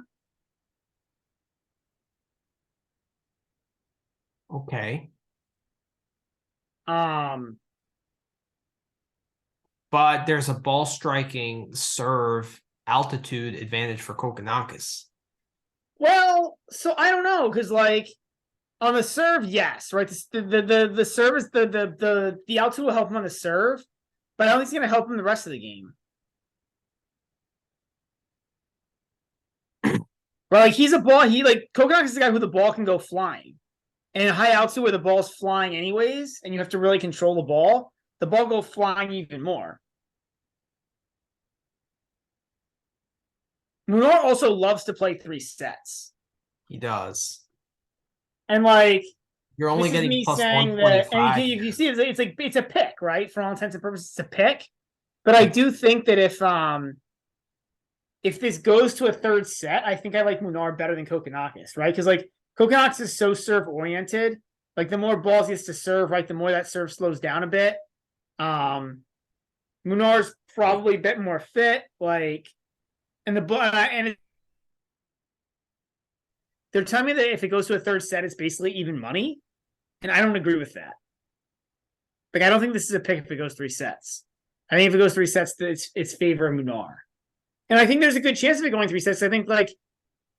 I think these sets are all going to be close. Mm-hmm. So my play here is I got the first set tiebreak as we plus 375. I think that's a no-brainer. I have the over. What else did I have? Like, I think I just had Kokkinakis money line. I just think Munar has been, like, I agreed with the match point 9 guys. Like, he's been bad. Like, I agree with him. Munar's been bad. What gives you like confidence that Munar can come out and win this match against a guy with more I'm not taking Munar money line. I'm taking Munar through. Like, I guess I have a little bit of confidence that Munar can, like.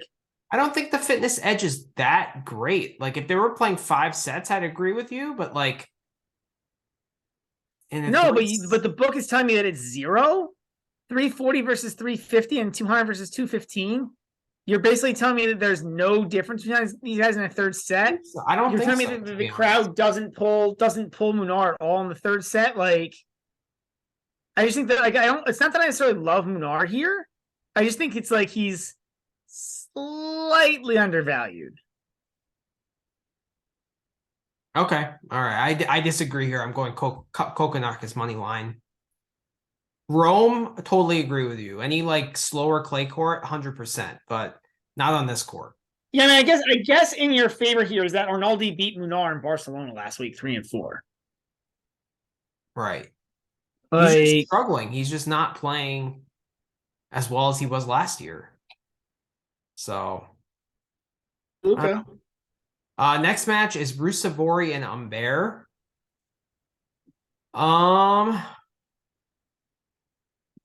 What do I have here? I think I have the over on games here. I don't hate that. I mean, And I think the book has this exactly pegged. Like, I think the market has like gun to my head, I would actually take gun to my head. I would take Humbert here. Mhm. Like Humbert money line gun to my head. Seeing these odds, but I think the book has it pegged perfectly right. So this to me is a dead stay away. I got it at over 21.5, slightly juiced at minus 145, but like I prefer taking a little bit less risk here. I just think like I think Rusevori or Humbert could win this in straights, but I see like a 7-6, 6-4 kind of thing. So I think it's a close match. I don't hate that take. Yeah, I don't hate that take. So you I just don't have a really hard time ever betting a Rusevori over. true. And I don't really love betting Humbert overs either, to be honest. I mean, Ugo, he has played 4 of his He last 5 gets there. matches. It's just like anytime he's playing, it just feels like he wants to go away. But he doesn't really just it just Doesn't like really feels go when you're watching like away. he wants to. What? He doesn't really go away. I mean, Rusevori I'm does not play saying he well. does. I'm just saying like whenever I watch him, I feel like he wants to go away, but then he doesn't. He like always surprises me and Yeah. doesn't go away. Rusevori is an under guy.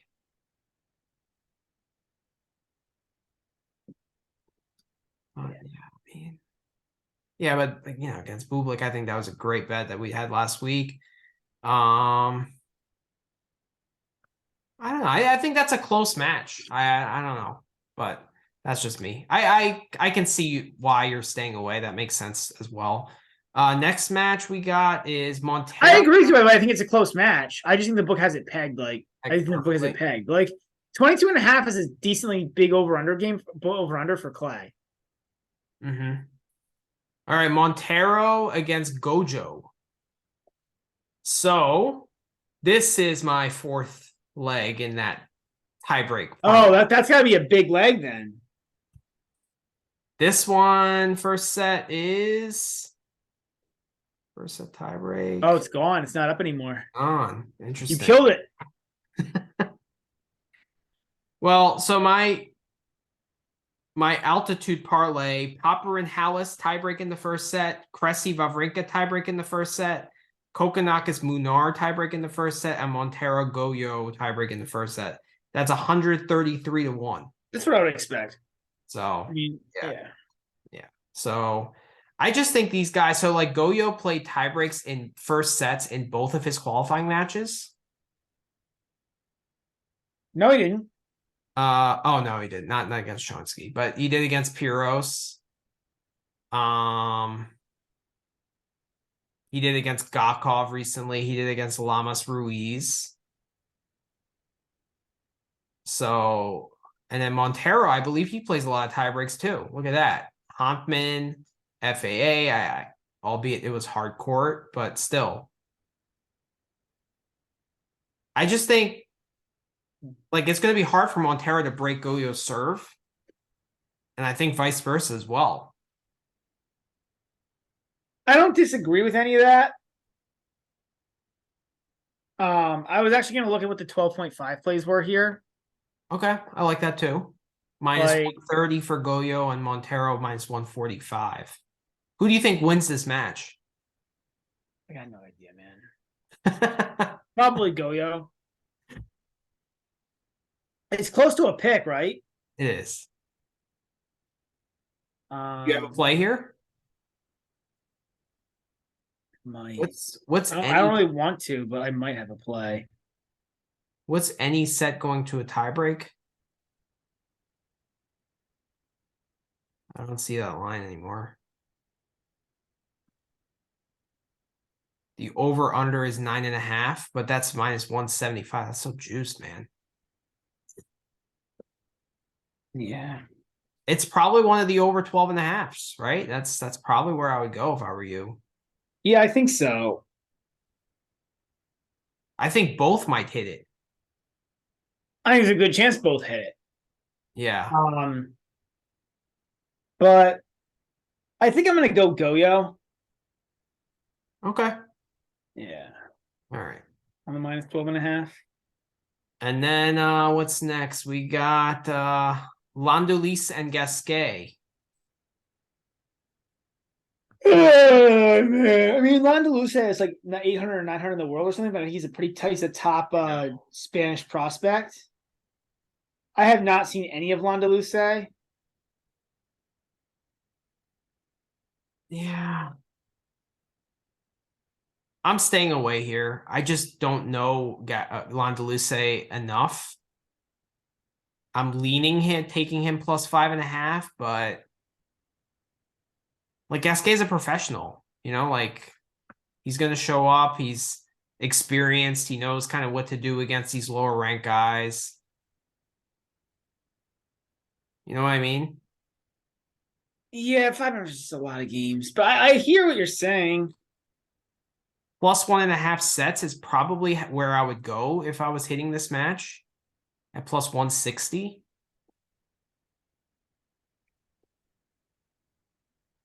Right? Like if he rallies behind the crowd and gets 1.5 set, I think this is on Manolo Santana, like in the night session. So Yeah, it's a good spot. Like if you want to bet Landaluce, it's a good spot. Like there's things in his favor here, but this is probably a dead stay away from me. I mean, yeah, I haven't seen him play. So I can't really and say. Gasquet hasn't been. I haven't seen Landaluce play, but Gasquet lost to Zoomer last time out. Right. He struggles on clay. Like he's not a good clay court player. He has been in the past, no?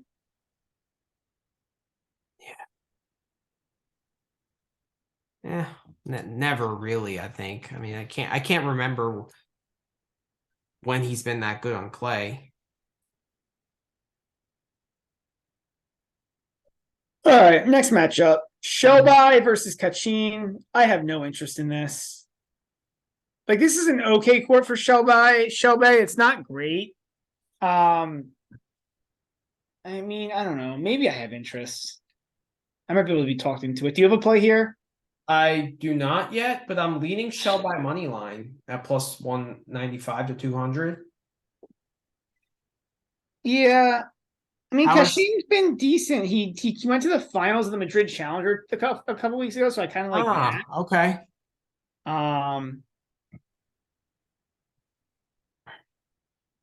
Yeah, and that's a good indicator because the conditions are the same, right? So he's kind of Yeah. used to the conditions. So yeah, seeing that, I'm probably gonna stay away. How has Shelby been recently? I mean, well, he qualified for Bonjaluka. Oh, made the 16s, lost to Kecmanovic in this. So he's Yeah, been in a pretty tight good match. too. What? He's been decent too. Yeah, I mean, it's going to being a decent match. This might not be two thumbs down. Yeah, This is a tough match. it's a tough match. I'm staying away there. All right. Next match you got is If Vavasori. anything, you might actually play the games and just go with like Over. Kachin being like the more mature guy, but I don't think so. I don't think you even do that. But because Shelby's actually been okay on play. Like, he hasn't been horrible. Yeah, So over 21.5. for a Kachin match, Yeah. Yeah. Yeah, he rarely goes over. all right. Next up, Vavasori and Murray. Oh, man. So I like over here. Because Murray, I mean, he's played one clay court match in what, like 4 years? Murray, yeah, I mean, look, I don't think that like, And he yeah, was awful against De Minaur in Monte Carlo. He was awful. And Vavasori's been playing the clay challenger circuit and he's been doing really well. And he Right. qualified here. Right. Murray, yeah, Murray. The only match he's played on clay is losing to De Minaur. Trying to look and see if we have a. You beat Team and Shapovalov here last year before withdrawing to Djokovic. Yeah. Like, he's played well in Madrid in the past.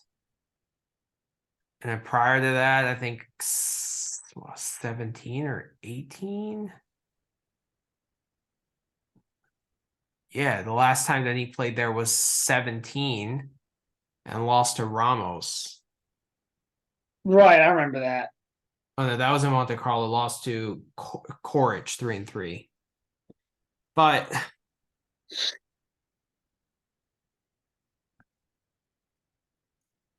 I mean, Murray won this tournament back in. Oh no, I thought it was at 16. that was in 09. He made the finals here back in 16. Lost to Djokovic in a tight 3-setter. I remember that match. Yeah, that's so long ago. Like, you can't come in now. Murray with a metal hip. yeah, Like, you're very few right. clay court matches. Like, that's totally out of the picture. I just think over because, like, you have Murray's mental toughness versus Vavasori's recent clay success. And Well, if you're gonna do that, I would just take the 2.5 sets line. fair. Take the 3 sets. Plus 135. That's probably the play. I don't know, man. I like I don't hate that line. I don't hate going Murray 2-1. I also don't hate just taking Murray money line at 159. Like, there's a huge mental gap here. True. Very true. And who has Vavasori played anyone like in the top 50? I doubt it. I can look that up. I doubt it.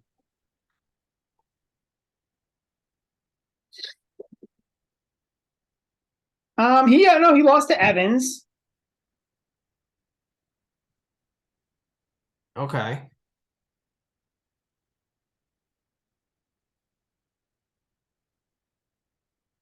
Three and 5. Yeah. He's gotten better though, Vavasori. Like, he's improved. Oh, he's had a really good run the past couple months, and he's a young guy. Well, he's actually not that young. He's 28, but like, yeah, I don't know. I think he could get a set. Like, I actually like the LWW if we can get that. Okay. Vavasori to win the first set but lose the match. Okay. Interesting. Like, I like that. Because Murray has a tendency of starting slow. I mean, I don't know if it's starting slow or if he just plays down to the level of competition, just like all these other guys. Okay, that's fair. All right. It's an interesting match, though. I'm looking forward to that one. It is, yeah. Yeah. Very interesting. Next match you got is Karatsev and Giuri. So to me, I have one very clear play, and that is Giuri money line at minus 150. I think I'm laying the 2 games with Giuri. Okay. Okay. But we're aligned, right? Like, yeah. Yeah, spend how aggressive Giuri wins. Yeah. So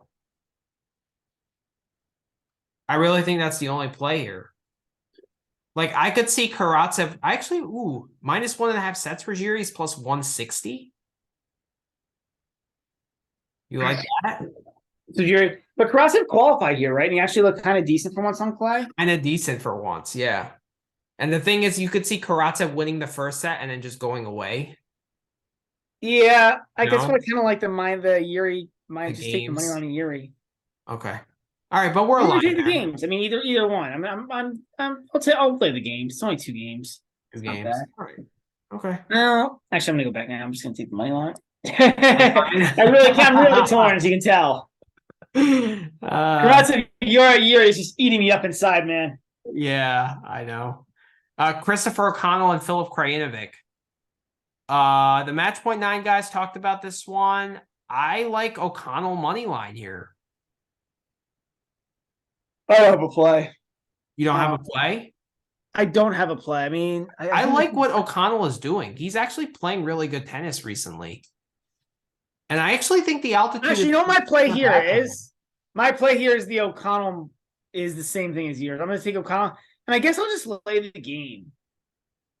And I mean, that's fine. I just think I actually, the more I think about it, I agree with you. Like, Musavori is like,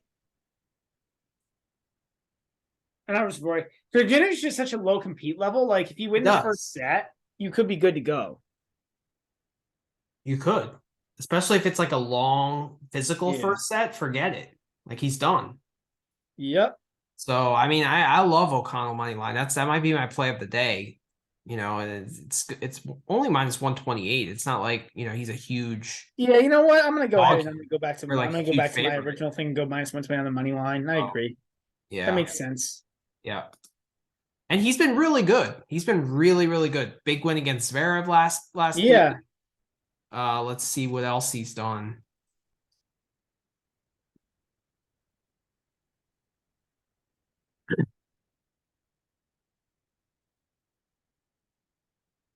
Great run last week. Challenger and Split, like made the semifinal there. Marrakech made the quarters. Round of 16 in Dubai. I think in Doha he lost to Medvedev in a terrific match. So he's been very good. He's been he's been very good. Yeah. I like O'Connell money line. I'll back that. Okay. Next match we got is Corentin Moutet and Yosuke Watanuki, who qualified here. Oof. Mamma mia. I'm staying away here. My challenge with Watanuki is that, like, he can be so good on any given day, but he can also be so bad. So bad, right? He's a challenger level player. Yeah. And he has also flat shots. I don't know how good that's going to be on this surface. And Moutet, I don't think we've seen him in a while. No, he played Miami. He made the second round. Okay. He played qualies and made the second round of Miami. But he hasn't played Houston. Like, he's actually been doing really well in qualifiers. It's just like, you know, it gets tough when you're once your top 50, right? He's not that good, but he's, you know.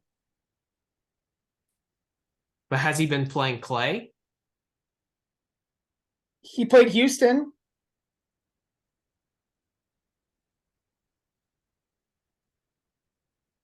Okay. But he hasn't played European clay, right? He played they both, I think. Moutet you're talking about? Yeah. Moutet played. No. Moutet's such a clown too. He is a clown. Based on Google, he hasn't played since the Australian Open. Wow.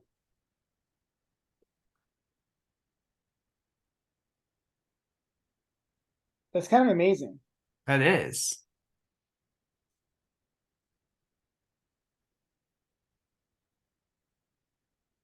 Tennis Abstract is down for me. Yeah, me too. It's down. I guess the website's down, so. Yeah, so we have to go blind. Yeah, but if he hasn't played since the Australian Open, I'm leading taking Watanuki.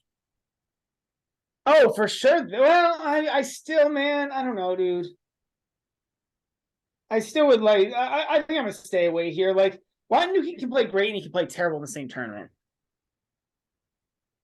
So can Moutet, by the way. I just think there's too much variability here to lay the juice. Okay, too much variance. All right. Yeah. I mean, we also have a day to think about it, so. True. Next match is Garin and Husler. So, ew, this is a 2 thumbs down. Garin's way overrated this year, but I agree. And it's actually, you know what? I might go Husler here. I think it's Husler plus the games. I also agree with the match point 9 guys. I like Husler on the money line at plus 270. I think you hit both ways. Again, if this match was in Rome or any sea level clay court, I wouldn't hit this, but I'm gonna hit it both ways.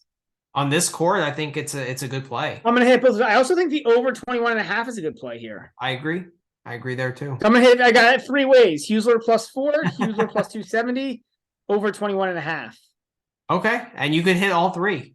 But the watch out is like there's some percentage of time here you just bomb out and go 0 for 3, and Husler loses like 4 and 3. But I still like it. I think it's unlikely though. Like, I mean, I think the odds are there. I think the value's there, and I think it's there by a long shot. You're right. This came up on the Match Point 9 podcast. I remember now. it did. But I definitely agree with those guys. I like. And then Husler also, like, he played in Munich. He played decently there, and there was altitude. Right? Yeah, I mean, yeah. I don't think the altitude. I think he could just play bad. I don't think the altitude. I don't think the altitude is what's going to bother him. No, but also Green is overvalued. Right? I agree. He's not that good. So I agree. All right, next match: JJ Wolf and Alexander Shevchenko. Ew. This is a big ew. How is Wolf done here? Anything memorable? I don't think so. Can't imagine him playing that many times here. Has Wolf played since Houston? Wolf has not played since Houston. I think this goes Shevchenko. I agree.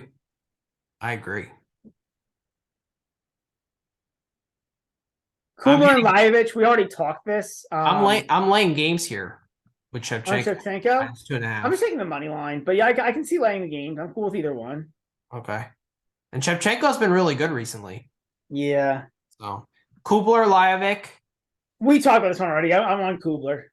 You're on Kubler. I'm staying away here.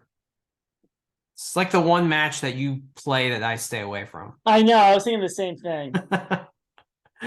But we talked about that on multiple occasions. Yep. Rodionov and Zhang. I'm on Rodionov. Qualify? I want the qualifier. I said, which of these guys qualified? Rodionov did, right? Rodionov, yeah. Give me Rodionov. -1.5. I think that's good. Did Zhang qualify too? Zhang, no, he was main entry.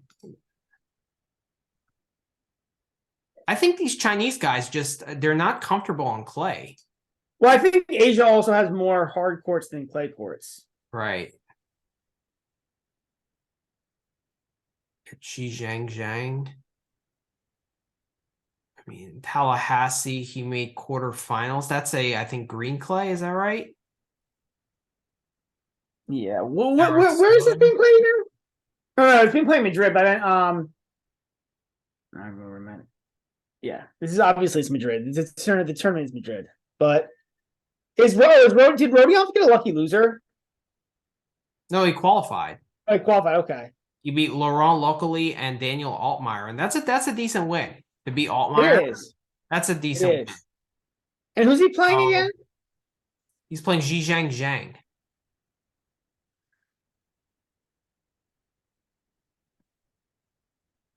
Yeah, I don't know, man. I like Rodionov money line here. I think it's fine. I don't think it's that good or bad. I just think it's like there's just not. I don't think there's that much like value in it. I don't think it's bad. I just don't think there's much value. All right, next match: Kyle Edmund and Dominic Thiem. Do you like laying the 5 games with Thiem here? It's a lot, but it's Edmund. I think so, man. This is Edmund. Or you could go 2-0 if you're more comfortable with that. -190. See, to me, I think that's a parlay piece. Right? Or just go, just lay the games, lay all 5 games. I think it's worth it. Yeah. All right. Next match, Sonego and Struff. 2 talented shot makers. Yeah. I think it should be like Sonego plus like minus a couple games, like -3 games, maybe 2.5. It's -1.5. I'd probably take I'd probably take Snego.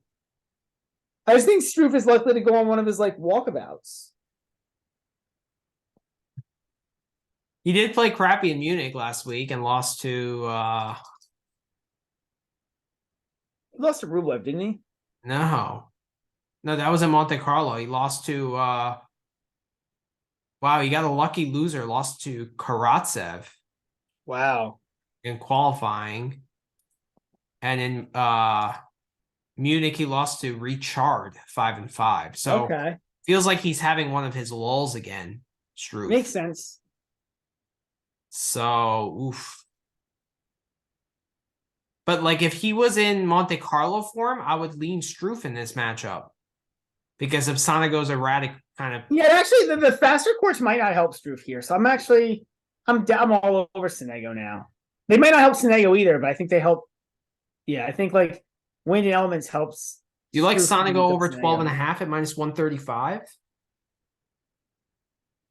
That's fine. I don't hate that either. I think that's a fine bet. I don't like either of these guys in straight sets. Too many dips, too many lulls. Too many dips and lulls, but I don't like the total at 23 either. I would lean Sonego over 12.5. That's where I would go. Okay. That's where I'm leaning. But another day to think about it. Yeah. Next McDonald against BZM. I was actually completely against MP9 when they started like talking about this in their lesson, but then I kind of got suckered in. Mm-hmm. Yeah, Bernabe has not been good recently, so I'm gonna take McDonald. I think I'm gonna take McDonald money line. I think I made a play here already. I took Bernabe over 12.5 here at +105. Both could be true. So I just think like Spanish crowd. I don't really trust Mackey. Like he has very flat shots. I don't know. Like I know Bernabe's been bad since the Golden Swing. Like that's obvious. But I just think his compete level's higher than Mackey's. You know? Yeah, but I don't think it's that much. Like Mackey fights pretty hard too. He sometimes gets like a little bit down on himself, but he fights. It's fine. Okay. All right. Fujovic and Cecchinato. Cecchinato did qualify here. I just love the way that he plays. Cecchinato. Yeah. Yeah. This is a tough match to call. I don't know. I mean, Fujovic should win this, but he can also play really bad and also play down. I think this is a stay away. I agree. Nuno Borges and Marcos Giron. You like Nuno here. I like Nuno here. I'm done betting Giron. He just frustrates the living hell out of me. I'm going back to the well, baby. I got Giron. Back to the well. Are you serious? Yeah. I like Borges. Actually, I think it was one of the roads coming in or something. This was what I wanted, but I didn't love I didn't want to pop another lob to Bovada, and reward them for giving me crappy lines last time. So, yeah. I have Borges over 12.5 here. I don't hate that. I just think if the sets get close, Giron is so mentally weak that he's just going to go away. Yeah, I don't hate it. And I think I can easily see a 6-7-6, 6-4. And I also feel like if Borges wins the first set, there's no way that Giron comes back. That's it. Yeah. He's the worst at handling adversity. He just gets super frustrated and he has no idea what to do. Because he only plays one style of tennis, Giron. Like, I don't know. I'm done betting for him. He's just so frustrating. Yeah. So I like Borges there. Last two matches, Safalunin and Yari. Do you like laying games here with Yari? Yeah, I think so. You just need one break to hit that. I think I'm okay with that. And then we have Yeah. I'd agree with that. I mean, the Does Yari play down to the level of the competition, or he's like pretty? Everything's a tiebreak because his serve's so damn big. Yeah. But can Safalunin get 6 holds? Maybe, maybe not. I don't know. Yeah. And then Echeverry and Monterino. Etch is a 5-game favorite, which I hate because like. But these are the worst possible courts for Monterino. That's what I'm saying. I hate Absolute because worst. like 5 games is so much, and I feel like the Etch is actually getting respect with this line. Take Monterino +5. Can he get to 4-3 or 4-4?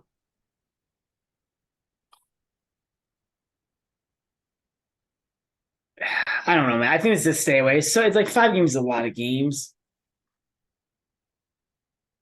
Yeah, but if it's a lot of games, I feel enticed to go the other way. Like Monterino is the respectable ATP player. I understand. And take the over 18 on the games. It's over. It's 20. Oh, you're taking the pure over on the games. Okay. Or just take Monterino +5.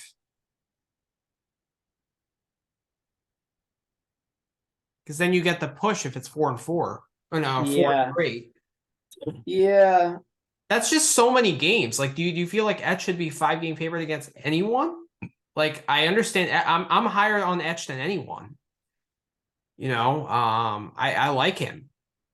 But that being said, I mean, it's Monterino. It's not some scrub. Yeah, I don't know, man. So This is a stay away from me. stay away for you. Okay. Yeah. And that's it. We made it to That's the it. end. We did all the round 1 matches. So what are you? So we want to do like a parlay tomorrow. Sure. I mean, my favorite parlay pieces here are O'Connell, Okay. Huesler. Huesler is to Thursday. Oh shit! Is Bublik tomorrow? Huh? Is Bublik tomorrow? Bublik is tomorrow. O'Connell's actually Thursday as well. So Shevchenko do you want to put Shevchenko in there? the Shevchenko is also on Thursday. I think it's Thursday. Yeah. So we're left with. Is Yuri also Thursday? You want to do Cressy Wawrinka tiebreak? Sure, but I don't know if that's. Oh, you mean one tiebreak? No. Yeah, no. I may not. I mean, we might. But since we have so many more plays for Thursday, this might be a situation where we end up playing a parlay for Thursday together instead of tomorrow. Okay. All right. Let's just do the Thursday parlay then. Yeah. All right. So what did we have? We had You like O'Connell, right? Yeah, Shevchenko. O'Connell, Shevchenko, Huesler. You want to do Huesler money line or +4? I don't care. I'd rather go. I actually prefer to go money line because like you're just laying less juice unless you really like the +4 games better. I just think that your odds get boosted way more if you take the +270. It's going to be like double your odds. True. Okay. And then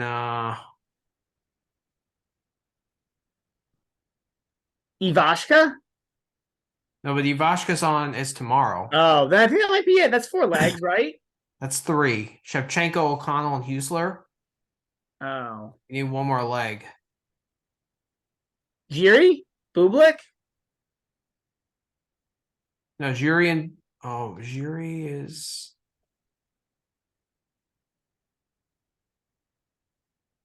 Jiri. We could do Jiri -150 against Karatsev. Yeah, I like Jiri. Okay, so it's a money line parlay of Shevchenko, Jiri, O'Connell, and Huesler. Yeah, that's it. That's what I got. That's 17-1. Not bad. I like it. All right, I'm placing that. And then I for tomorrow, I like Halis a lot. I like Ivashka a lot. I like Ivashka. We could do an Ivashka. Molchan against Wu. -4. Yeah, we go Ivashka, Molchan. I'm fine with that. Okay. And Bublik. And Bublik, yeah, that's 3 legs. That's enough. No, that's 4. We got What's Ivan. the 4? Oh, are you putting Halis in there or no? No. You don't like Halis? Okay. No. How about Hoffman? No. Kokonakis Munar over. Yeah. We need one more leg. It's only plus 855. That's not good enough for you? No. I like how you're so determined with that.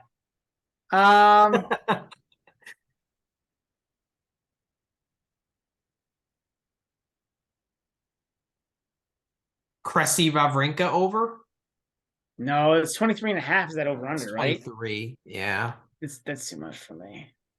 Uh Gaston at -280 just as a odds boost. I don't like that. I prefer Chardy then. Yeah, you do. That's right. I forgot about that. Yeah. How about Holly's popper into? How about Holly's popper to go to a tiebreak in the first set? Ooh, I like that. +2. You want to add the +260 to it? Yeah. Get 33 to 1. There you go. You didn't like 8 to 1, so now we're going 33 to 1. There. Popper and Halis first set breaker. Yeah.